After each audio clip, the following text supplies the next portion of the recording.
pemerintah itu memang di awal-awal semangat membela Sritek gitu ya, tapi di akhir-akhir agak gembos. Kenapa gembos? Nah, makanya kita sekarang akhir-akhir ini kan Sudah tipis redup ya gitu isunya ya, sudah nggak ada redup, Sritek-Sritekan lagi tidak ya. ramai, bahkan Sudah ketimpa sama Indonesia gelap gitu kan. Sama Danantara. Jadi selain polisi yang ngasih tekanan, tadi lu sempat nyebut ada nama ini nih, wakil presiden. Apa perannya Gibran di Sritek? kami mendapat cerita gitu ya. Jadi memang Sritek ini berupaya meminta bantuan ke pemerintah gitu ya. Salah satunya adalah menekan kurator.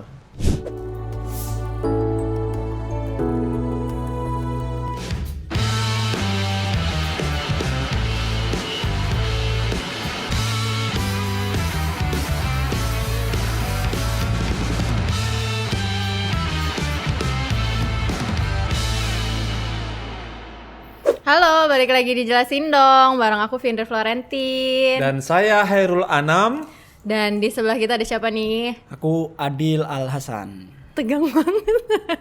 Tapi sebelum lanjut, jangan lupa ya untuk subscribe YouTube Tempo.co. Dan buat kalian yang ingin baca laporan jurnalis Tempo, kalian bisa klik Tempo.co. Jangan lupa untuk tidak menyebarkan produk bajakan karena di situ ada hak ciptanya. Soalnya di Tempo banyak yang seru-seru beritanya. Salah satunya ini ada soal UU Minerba yang Minerba, kemarin oke. baru disahkan, pekan ini baru disahkan. Ini ada ketentuan yang baru setelah kemarin DPR sama pemerintah bilang mau ngasih jatah tambang buat universitas, Konsesi tambang Betul. buat universitas. dibatalin. Dibatalin. Tapi bukan berarti nggak dapet. Sebenarnya mereka tetap Maksudnya? dapat jatah Oke. dari ini nih. Dibaca aja dari mana downloadnya. oke.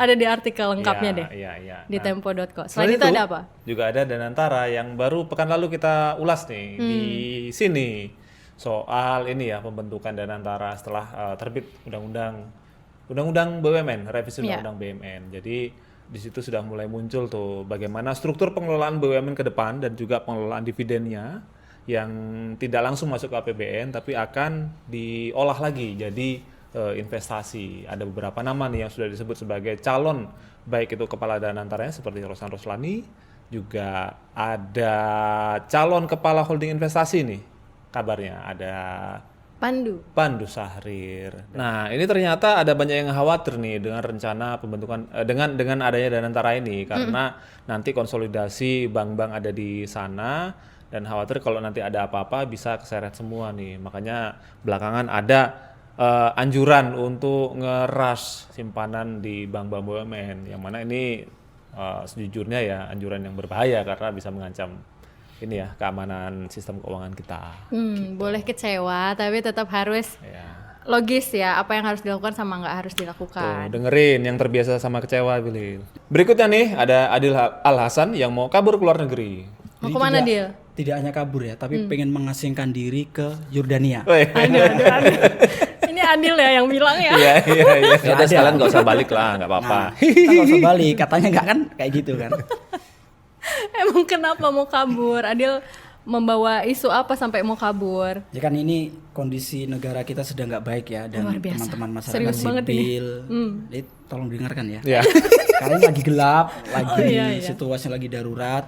Kelompok masyarakat sipil lagi mengkritik pemerintah tapi dibalas dengan tidak etis gitu ya, terutama ungkapan-ungkapan yang itu bisa mencederai hati publik dan Iya. itu sangat berbahaya gitu ya. Harusnya kritik itu menjadi masukan bagi pemerintah, bukan dipatahkan dengan statement yang kurang baik. Kamu yang gelap bukan Indonesia. Nah itu ada itu. Parah. Itu kata siapa? Kata Opung bukan kata gua. Opung siapa? Opung Luhut. Opung Luhut. Iya. Lanjut, Tin. Ada apa ini? Kenapa kita kedatangan Adil ini? Adil ini bawa cerita soal Sritek. Ini sebelumnya udah pernah kita bahas juga di episode Jelasin Dong sebelumnya. Ya. Sritek kemarin akhir 2024 ya. Oktober Oktober ya? 2024 Ya, oke. itu diputuskan pilot, kemudian mengajukan kasasi tapi kemudian sama Mahkamah Agung tidak dikabulkan. Iya. Dia mau bawa update apa yang terjadi setelah itu. Termasuk juga yang kemarin itu ya soal kurator yang akhirnya konferensi pers. Nah, itu. Sampai kemudian sedikit membongkar nih apa yang terjadi dalam proses pilotnya Sritek sampai mereka kabarnya nggak bisa masuk ke pabrik, nggak bisa akses data-data perusahaan, sampai kemudian perusahaan ternyata masih beroperasi, ada duit keluar dan segala macam. Nah, sekarang seperti apa kabarnya? Akhirnya mereka sudah bisa masuk ya, si Ya, kurator jadi ini. setelah ramai-ramai kurator membuat konferensi pers itu kan Itu di pertengahan Januari ya? di pertengahan Januari, kemudian kan muncul cerita-cerita ya. Jadi waktu itu kami Tempo maksudnya mengejar di beberapa sumber kenapa kok undang-undang kepailitan tidak diterapkan dalam kasus Ritek gitu ya. Ya. Padahal dalam undang-undang kepailitan itu ketika perusahaan dinyatakan pailit, hak direksi untuk mengurus perusahaan itu otomatis gugur.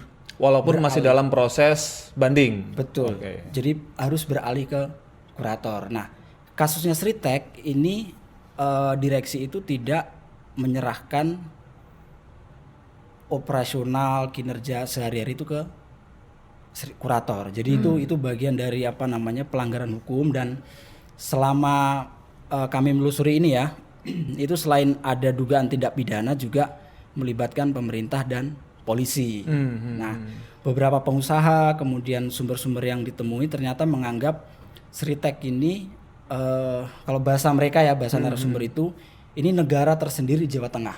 Jawa Tengah, di Solo? Di Solo, Oke. di Sukoharjo, di Semarang. Jadi Ritek ini sangat dominan, sangat punya power. Karena itu kita melihat sendiri menteri-menteri ikut berstatement, Presiden Prabowo, kemudian banyak pejabat yang ngasih intensi, itu tidak sebanding dengan perusahaan tekstil lain. Padahal tekstil tidak hanya Ritek, itu banyak yang ambruk gitu ya, tapi Ritek seolah-olah diistimewakan. Nah, penelusuran selama 2-3 bulan selama ini ya, ternyata ada upaya untuk melindungi atau cawe-cawe dari polisi termasuk pemerintah dalam kepailitan Ritek. Itu Berarti- kayaknya ada dampaknya ini ya dari presiden waktu Prabowo retret menteri itu kan, selamatkan Ritek. Nah, itu. Jadi itu bola menggelinding sampai sekarang itu ya. Upaya pemerintah untuk menyelamatkan itu. Berarti waktu keluar putusan mereka pilot kan harusnya kurator yang melakukan operasional perusahaan kan. Kemudian tidak bisa berarti ini mereka akses ke perusahaan ini. Apa yang terjadi di Ritek sehingga mereka nggak bisa akses itu? Siapa yang misalnya tadi kalau misalnya ada intervensi, siapa nih yang sampai menghalangi si kurator nggak bisa masuk? Padahal kan secara hukum harusnya dia yang masuk. Ketika kepailitan ini terjadi, nah Ritek ini merasa dibela oleh pemerintah atau negara. Makanya ketika kurator ingin mengakses data kemudian dokumen dari Ritek merasa dilindungi negara, sehingga kurator ngapain gitu kan? Dengan pelindungan di bawah lindungan negara itu, akhirnya Ritek merasa dia punya power, merasa dilindungi, sehingga ketika konferensi pers kurator itu, kurator menemukan adanya tindak pidana. Salah satunya ekspor impor ilegal. Dan manajemen Ritek mengatakan ya kami mematuhi apa yang diperintahkan pemerintah.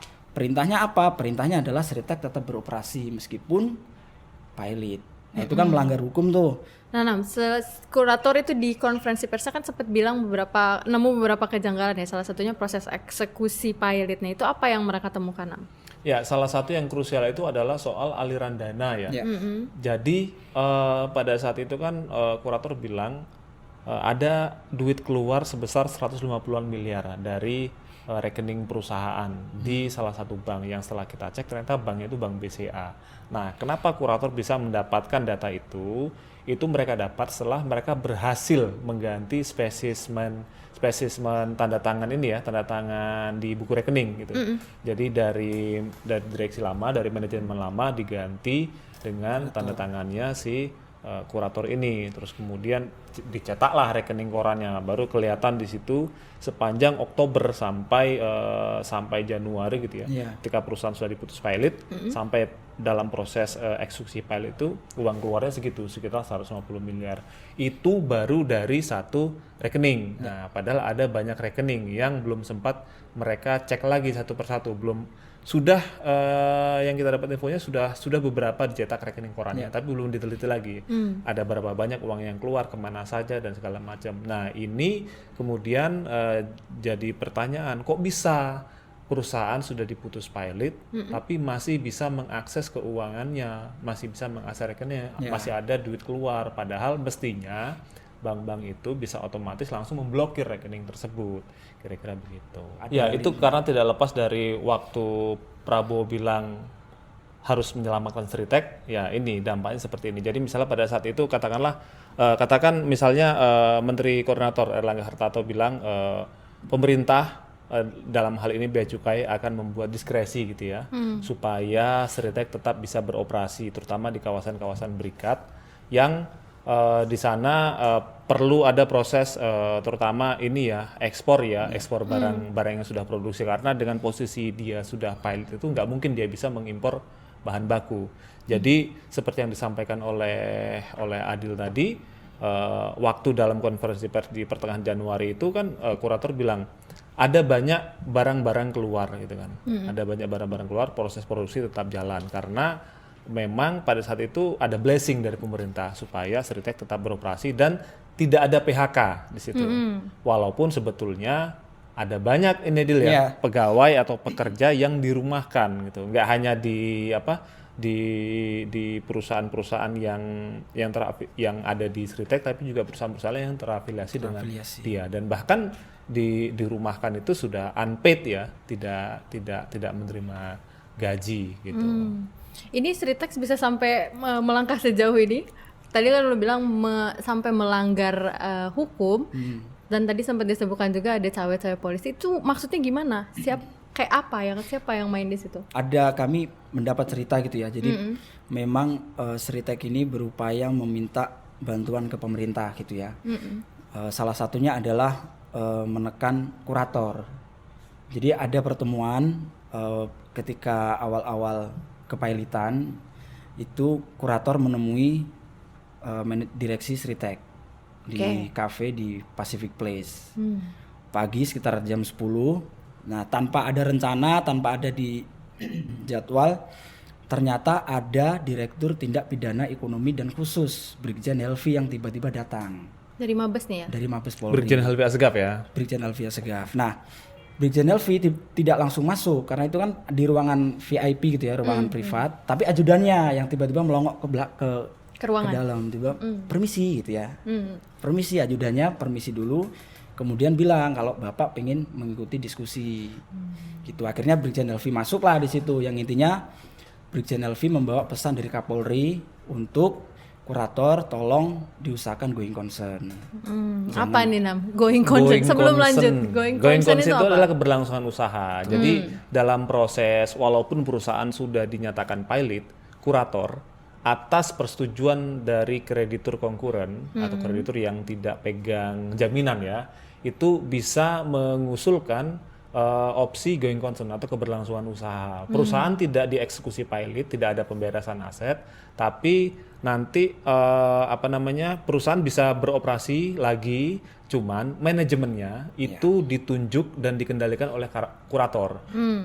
Bisa menggunakan manajemen lama, bisa menggunakan owner lama, tapi kebanyakan going concern ini sebagian besar beberapa kejadian yang sudah menggunakan going concern itu pasti menggunakan manajemen baru atau owner baru. Atau misalnya kalau belum ada owner baru, minimal manajemen baru semua, direksi baru semua yang ditunjuk dan dikendalikan oleh kurator. Karena ini untuk memastikan supaya going concern diambil ketika kurator melihat, oh ini perusahaan sebetulnya masih bisa jalan, masih bisa menghasilkan, dan hasil nanti bisa dipakai untuk membayar utang ke kreditur. Itu. Nah, masalahnya adalah, ini nanti kita bisa diskusikan lagi, karena berdasarkan perhitungan kurator yang Sritek, ini perusahaan rasanya sudah nggak bisa untuk diambil opsi going concern-nya. Nah, tadi nyambung ke Adil itu ya, kan waktu itu pertemuan pertama ya Dil ya, antara kurator dengan manajemen, antara kurator Sritek dengan manajemen Sritek di tanggal 29 Oktober ya. Itu memang betul kata Adil, awalnya itu adalah pertemuan antara kedua belah pihak itu aja, antara kurator dengan manajemen. Nah, tiba-tiba di tengah pertemuan itu masuklah itu. Pertama tadi tuh ya ajudannya Brigjen Helvi, terus kemudian Brigjen Helvi sendiri. Brigjen Helvi sendiri gabungnya nggak lama Dil ya, sekitar 5 sampai 10 menit. Ngapain dia itu 5 sampai 10 itu menit?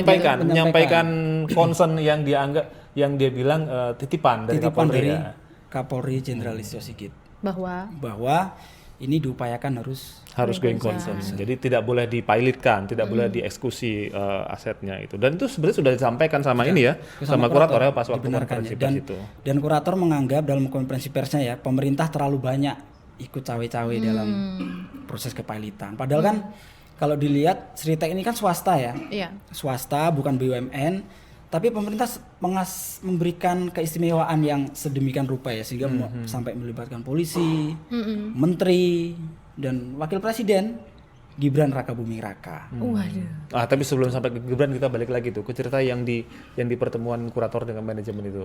Jadi di manajemen yang diwakili oleh kuasa hukumnya ya, itu bilang mereka juga sudah berkali-kali tuh ke kurator bilang bahwasanya intinya udahlah kalian nggak tahu bisnis tekstil. Ini sebetulnya perusahaan masih bisa kita jalankan dan mohon untuk bisa memilih opsi going concern. Ya kan? Sekaligus pada saat itu kuasa hukumnya Sritek ya. Mereka melampirkan ini beberapa surat-surat dukungan going concern dari kreditur nih, dari krediturnya Sritek yang jumlahnya sekitar 120-an surat sekali. ya. Yang ternyata setelah kita cek, itu template-nya sama. Tidak ada perubahan, jadi template-nya cuma beda kop. Per bank beda kop, tapi isinya sama persis. Nah, di situ. Itu penting karena agar kurator memilih opsi going concern, itu caranya ada beberapa hal. Yang pertama, dia harus didukung oleh kreditur. Ya. Gitu kan. Yang pertama dia harus didukung oleh kreditur. Yang kedua, setelah itu kurator juga melihat bahwasanya perusahaan ini masih punya masa depan untuk beroperasi sehingga bisa menghasilkan uang dan bayar utang. Terus apa lagi Nam yang terjadi di dalam ruangan itu? Nah, ini juga sebenarnya sudah disampaikan ya sama kurator pada saat konferensi pers di Semarang ya pada saat itu ya. Jadi mereka bilang bahwasanya dalam pertemuan itu kemudian Brigjen Helvi ini bilang bahwasanya selain mereka mendorong supaya kurator memilih opsi going concern atau keberlangsungan usaha, mereka juga bilang, Brigjen Helvi ini bilang bahwasanya kepolisian juga sedang menyelidiki kasus pidana dari penyaluran kredit ke Sritek. Jadi ada sekitar 22 bank yang menyalurkan kredit ke Sritek, baik itu kredit bilateral maupun kredit sindikasi gitu ya, yang akhirnya jadi kerugian ini karena mereka nggak bisa bayar. Nah di situ kemudian Brigjen Helvi bilang ini ada indikasi misalnya penipuan, terus kemudian pemalsuan surat, dokumen, terus kemudian agunan yang aset yang diagunkan secara ganda oleh Sritek, kemudian pencucian uang sampai akhirnya side streaming, yaitu penggunaan kredit atau utang tidak pada peruntukannya. Sudah ada beberapa bank yang dipanggil pada saat itu, seperti klaimnya Brigjen Helvi. Waktu itu yang dipanggil ada 2 ya Dil ya? Ada bank apa aja Dil? Bank Muamalat sama Bank Permata. Ya, jadi nah uniknya ini.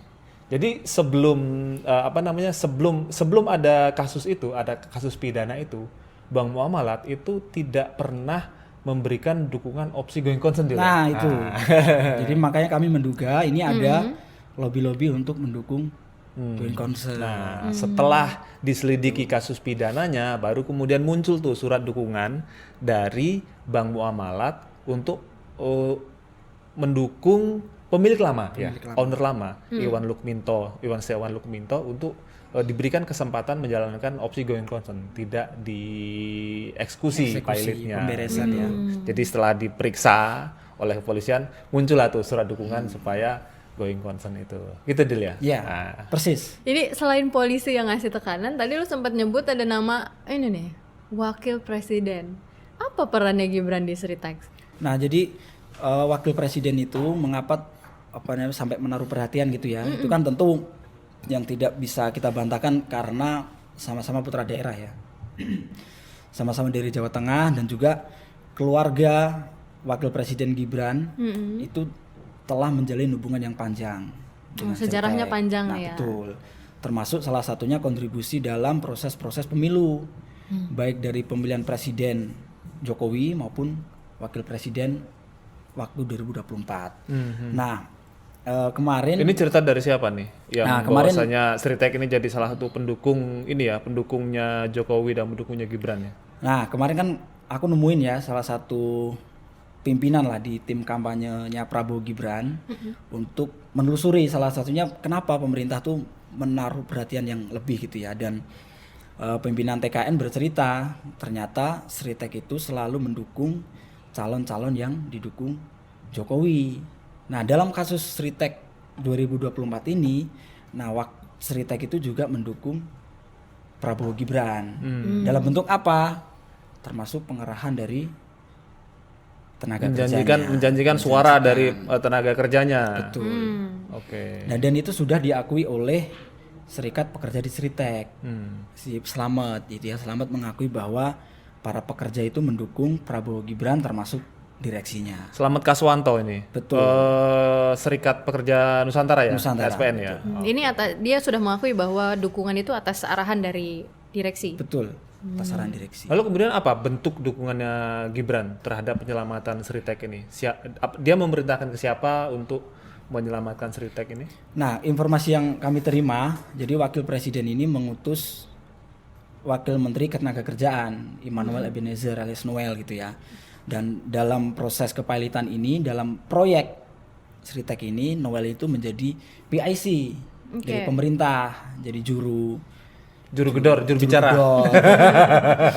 Jadi juru gedor gitu ya. Menggedor Kemudian kurator. menggedor pintu-pintu direksi sampai beberapa kali ke Sritek gitu. Jadi Noel ini istilahnya wakil pemerintah untuk membantu penyelamatan Sritek khususnya going concern. Nah, dalam proses penyelamatan ini ya ternyata tidak hanya pemerintah secara resmi yang membahasnya, tapi ada gerakan solidaritas nasional ya, atau GSN yang itu diisi oleh para mantan tim kampanye Prabowo Gibran. Ini embrio TKN ya Embrio kemarin. TKN dan GSN ini kan dibentuk memang sengaja untuk membackup kabinet gitu ya. Dan salah satu wakil ketua GSN Ristadi yang juga Presiden Konfederasi Serikat Pekerja Nusantara Nasional itu mengakui bahwa GSN ikut berdiskusi dengan pemerintah dalam rangka penyelamatan Sritek gitu ya.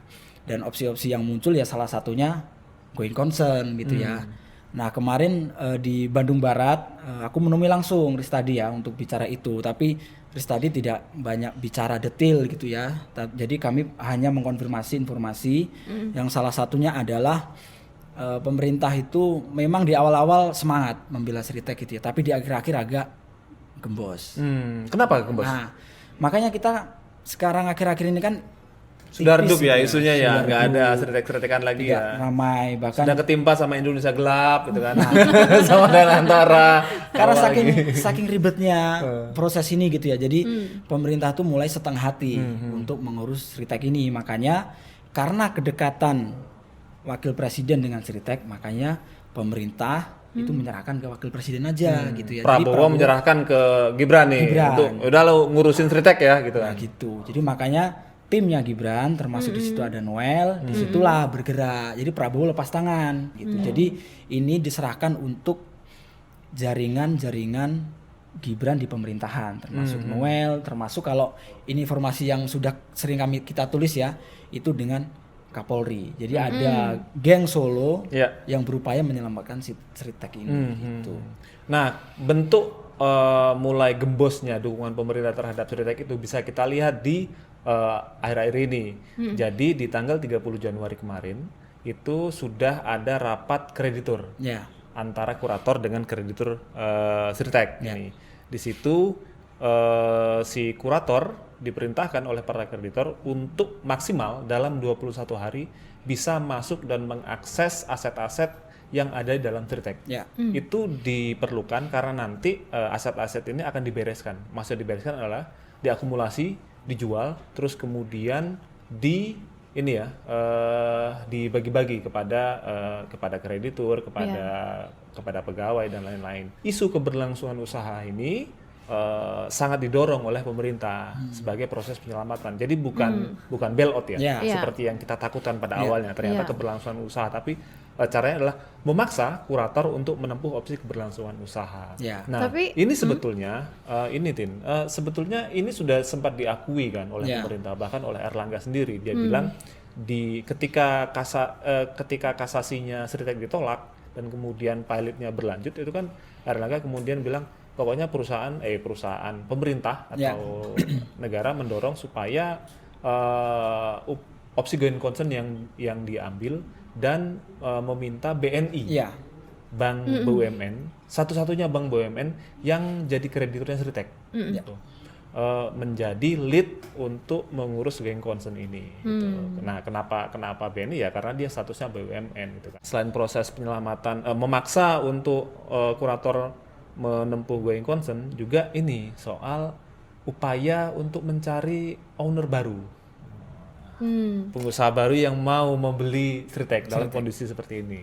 Siapa yang disuruh take over jadi owner di Sritek? Jadi kita dapat informasi dari seorang banker dan juga seorang anggota kabinet. Nah, dia bilang mulanya itu ada rencana untuk meminta pengusaha tambang batu bara yang kaya di Kalimantan Selatan, Haji Isam, yang sedang mengembangkan food estate Merauke proyeknya untuk dia men-take over Sritek. Karena dianggap dia punya uang besar dan diminta bantuan lah oleh pemerintah. Caranya untuk menyelamatkan Sritek dengan men-take over gitu kan. Men-take over itu kan jadi nanti dia sebagai pemilik baru, ya hitungannya kayak mengambil alih utangnya. Kalau dalam kondisi ini sudah dia nggak beli saham sebetulnya, karena ya untung-untung ada yang mau men-take over perusahaan ini kan, kira-kira gitu. Nah, ternyata belakangan yang kita dengar kabar Haji Isam nggak mau, karena dia sudah sedang fokus di proyek food estate yang di Merauke. Nah, belakangan kemudian informasinya berkembang, ada rencana untuk menugaskan atau meminta BUMN untuk men-take over Sritek. Tapi lagi-lagi diskusi ini masih belum final, karena perhitungannya BUMN ini tidak punya lini bisnis di tekstil gitu kan. Dan kalaupun harus di take over berarti diversifikasi yang sama sekali baru. Dari seorang banker juga kita dengar kabarnya, sebetulnya ketika Sritek ini sudah mulai kesulitan bayar utang di era pandemi kemarin itu, sempat ada investor asing yang ingin men-take over. Tapi pada saat itu keluarga Lukminto nggak mau ngelepas. Gitu. Tapi sekarang mau dilepas emang? Siapa yang mau ngambil dengan kondisi kayak gini? Siapa yang mau diminta cuci piring? Nggak ada yang mau kalau udah kayak gini, nggak ada yang mau udah. Terus serikat pekerja gimana? Kemarin karena tadi lo sempat nyebut ada upaya tekanan di sana sini, kan kita juga sempat dengar kalau ada tekanan juga ke serikat pekerja ketika mereka mau demo terakhir ini ya.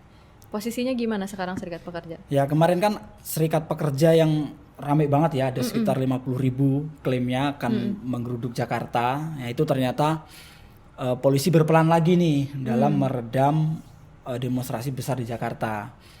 Nah, salah satu cerita yang menarik adalah, jadi ada pertemuan antara petinggi serikat pekerja itu di Senayan City dengan orang-orang yang diduga utusan dari Wakil Presiden Gibran Rakabuming Raka. Jadi pertemuan itu di kafe di kawasan Senayan City. Di situ orang ini itu mengaku dari utusan Wakil Presiden yang meminta tolong isu Sritek diredam.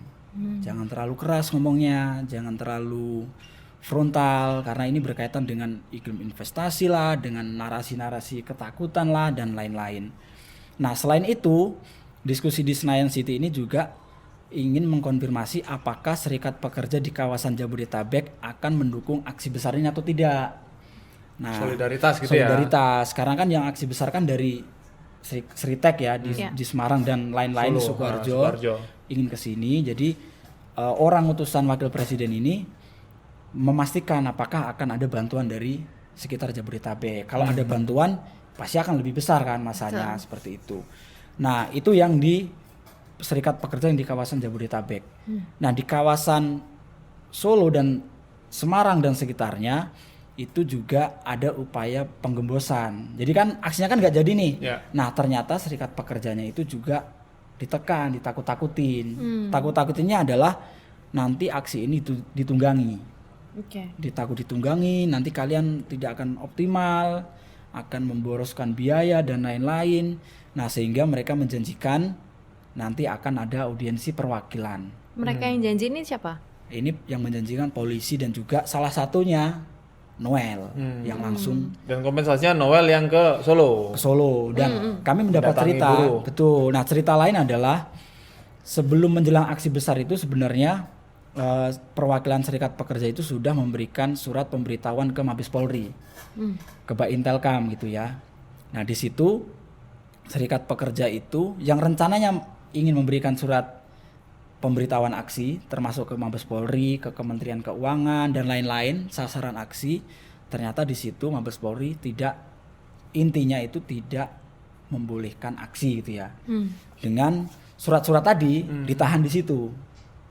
Gitu ya, dan kami konfirmasi langsung dan ternyata yang datang itu Slamet tadi, ketua tadi, tapi Slamet mengatakan itu bukan untuk melarang aksi tapi hanya menghimbau jangan ada aksi besar nanti ditunggangi dan lain-lain. Nah kemudian dari cerita-cerita tadi sehingga ada satu frame gitu ya, jadi tidak hanya kurator yang diminta going concern tapi ada pengondisian serikat-serikat buruh biar tidak rame lagi. Makanya kita lihat di media tidak ada nih isu-isu Sritek yang naik lagi gitu ya. Meskipun kita akan tunggu karena pekan depan bakal ada rapat penentuan apakah kreditur itu menerima going concern atau tidak. Jadi memang ada operasi yang dikondisikan ya, serikat pekerja dikondisikan, kurator dikondisikan, bank-bank untuk mendukung going concern ya karena tadi permintaan sang putra mahkota.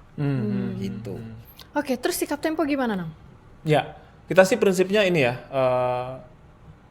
bahkan negara harus mematuhi hukum karena kita adalah negara hukum. Jadi ketika perusahaan sudah diputus pilot, maka wewenangnya pasrahkan kepada kurator. Jangan ada intervensi seperti yang sudah terjadi di kemarin-kemarin. Nah, gara-gara intervensi ini kemudian ada beberapa proses kejanggalan-kejanggalan itu, duit yang keluar, kemudian inventory yang keluar dan segala macam. Yang ini berakibat imbasnya kepada kreditur juga, yang juga ada BUMN, ada bank daerah, kemudian ada bank swasta juga, dan juga ada supplier yang itu juga punya tenaga kerja yang banyak. Indobarat juga nggak kalah banyak kan tenaga kerjanya dibanding Sritek. Nah ini mereka dirugikan ketika ada intervensi pemerintah, kemudian itu jadi blessing ke Sritek untuk tetap beroperasi dan menarik aset-asetnya. Ya kita nggak tahu ya, misalnya dari ada duit keluar segala macam itu apakah benar misalnya dipakai untuk pembayaran atau misalnya lari ke owner. Nah,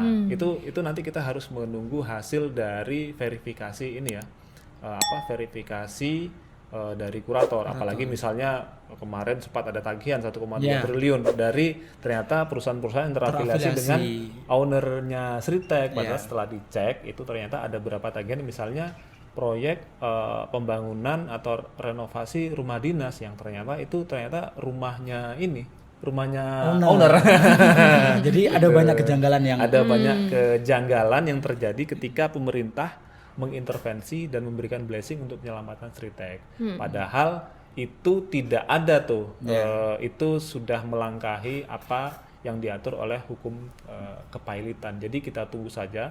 Kalau misalnya dari penilaian kurator dan penilaian kreditur ternyata perusahaan ini masih layak untuk going concern atau melanjutkan usahanya, ya itu mungkin opsi yang terbaik. Tapi kalau misalnya berdasarkan penilaian yang real, yang tanpa tekanan, ternyata nanti kreditur dan kurator menilai bahwasanya perusahaan ini tidak layak going concern dan harus asetnya dibereskan, ya apa boleh bikin. Oke, cukup ya, kita tunggu keputusannya nih pekan depan. Saksikan terus Jelasin Dong di youtube tempo.co. Kalian juga bisa dengerin di Spotify Jelasin Dong. Sampai jumpa.